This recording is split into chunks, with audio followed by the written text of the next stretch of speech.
My life in high school, ni ubuzima bwatangiriye,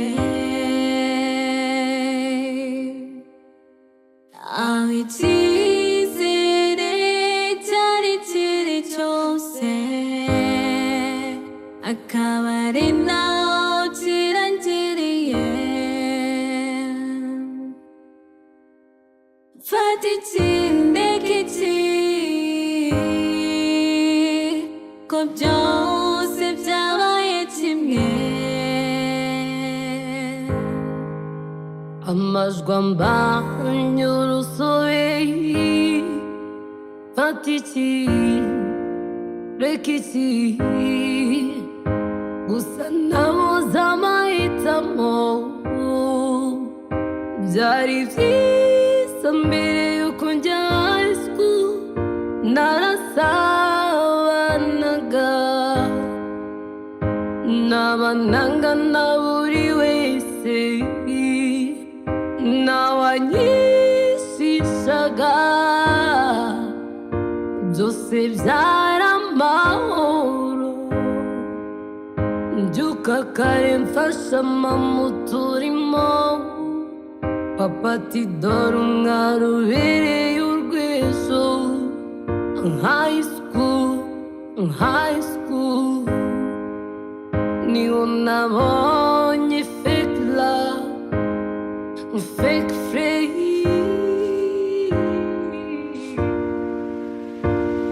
My life in high school, ni ubuzima bwatangiriye.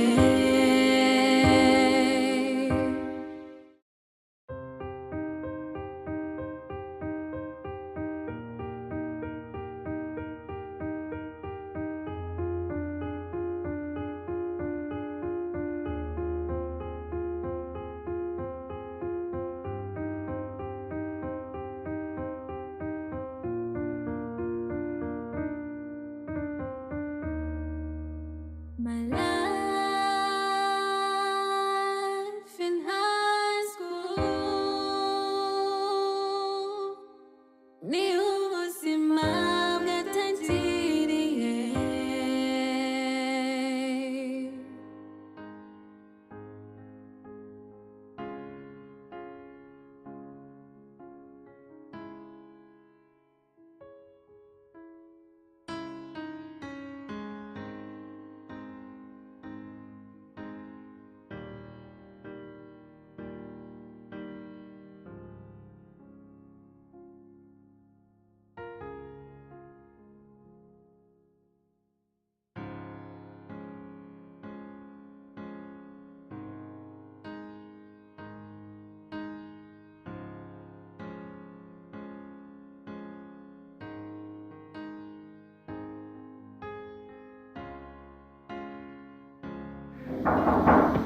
Karibu.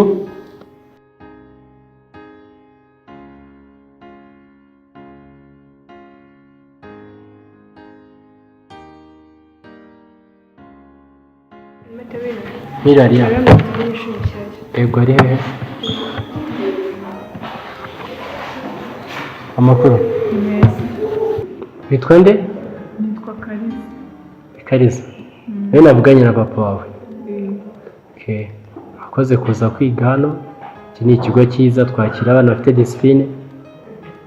Gusa n'ibikwiye ko atari n'abatayifite. Uzitwararika hano mu kigo kandi uzakore neza, wirinda ibishuko ko hano ntabwo abantu bose baturuka mu mpande zitandukanye ari bamwe. Sibyo Kalisa? Hari abafite imico mibi, hari n'abafite imico myiza. Uzirinde kugendana bafite imico mibi kandi bafite imico myiza, abo uzagenda neza bakugira inama nawe ubagira inama. Sibyo? Hari ibintu byinshi hano. Hari amaklabe, hari kumurika imideri, hari n'ibindi bintu byinshi. Sibyo? Uzahitemo hano wumva ushoboye, uzisanga.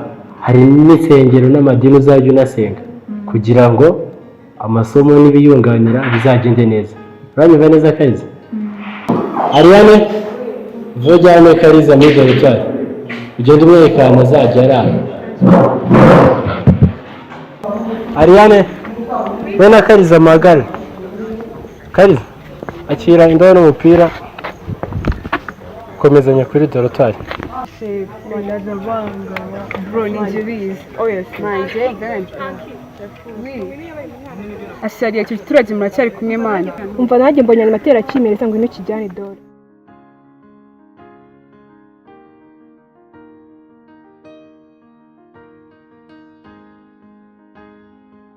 Umva mureke tujye classe mani baradusangana. Umva twigendera.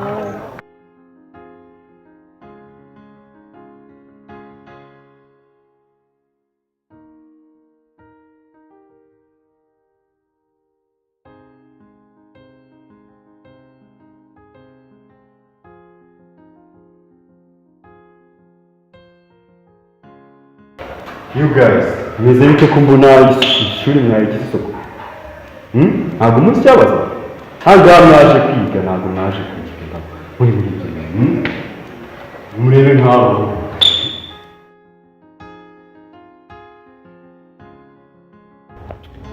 Teacher, we have no students. Hey, how are you? You new here? Yes, What's your name? my name is Kariza. Kariza. What is your former school? JS Nyarwanda. Don't be afraid. Here we act like friends. Nobody's going to hurt you. See? So, take a seat. Hey guys, we have a new student. Her name is Kariza. So, make her feel like home.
Ikiniga cyadusohoye ntabwo byumvikanye.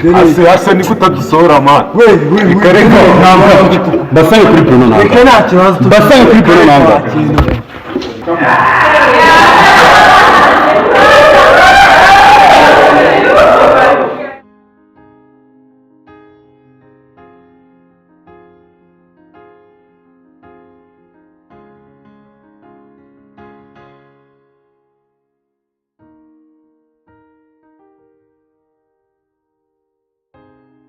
Brother, ko na business yacu kono kugendwa n'ibikoresho nawe. Ntabwo numva ukuntu sinumva impamvu ukuntu bimaze iminsi bimenyekanye cyane. Ese nanjye rero nari kumaze iminsi rwose. Sinzi ko biri kugenda kabisa. Urabizi tugende tuvugishe muze twumve ukuntu bimeze.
ese mwana twatse muri class na prof yakoze mani profese ishize bari muje wayo ese bari none se nyine ubundi bimeze bite ko ako zirabore no ubwo ry'imana ndetse birari ikimana nakamenye ese birani ibiki sinebe kamabwire nyine agageza afite gucika nese nakubitwa nese anki bimeze mani Mira mujama. Anyway, remember.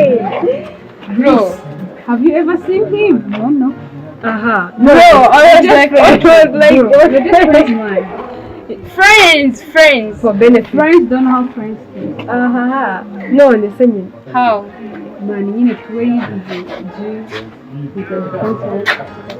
kubera se wese urabishaka man treatment wawe oya treatment wanjye siki wese ubibonye wanjye wese ubibonye ute wanjye ngo ni ibisanzwe ngo birasanzwe ni ibisanzwe Igo ushitisheri biratagaje we are friends Igo friends for benefit no for benefit nyine ni inshuti yanjye of course twahuriye hano sibyo se Igo sibaguhinga ikibuga basanga ako nabo bamushaka wapi ubona ukuntu aba ari kwitwara iyo bari kumwe man isoni amasoni yawe wapi ntazo ngira oya hari ziba zakwishe zigira nyine to mbe ntazo hanyuma murebe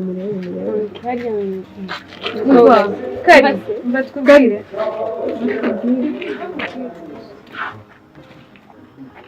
kari ndabona atangiye kumenyera amenyera iki se n'ibibije asemanye asoni ufite kompetitije mu kigo wenyine wayo ahubwo nagenda dore kudusebya isure genda mujye mureka nawe tureka siki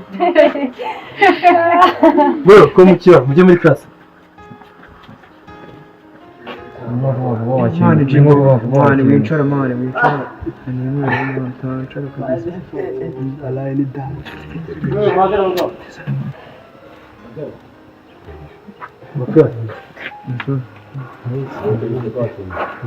Mbona musanga ibyo byose wapi nabyo kabisa amwisha ahantu muri mwishyije we nta nubwo wategereje kondite ndakora umunani we n'ibyo bigofero byawe kondite mu wikendi agenda muvana ntimukajye mujyana wari umwishyura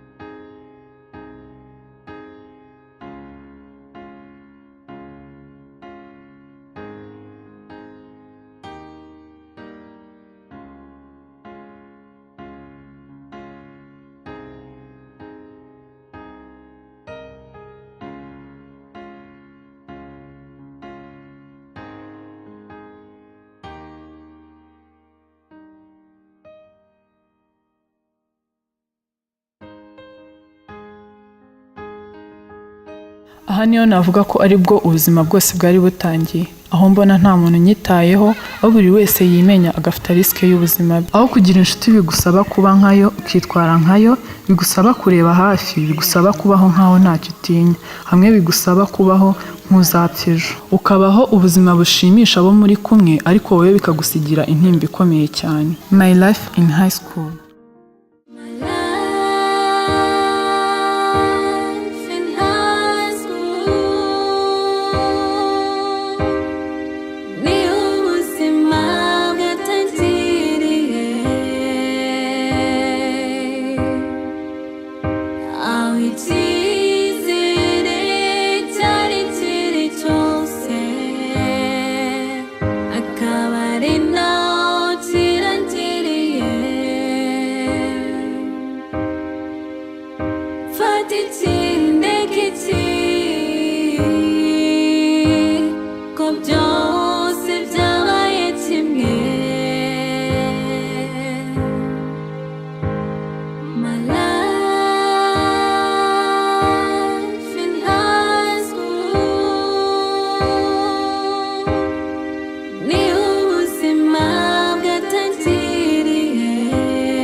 iki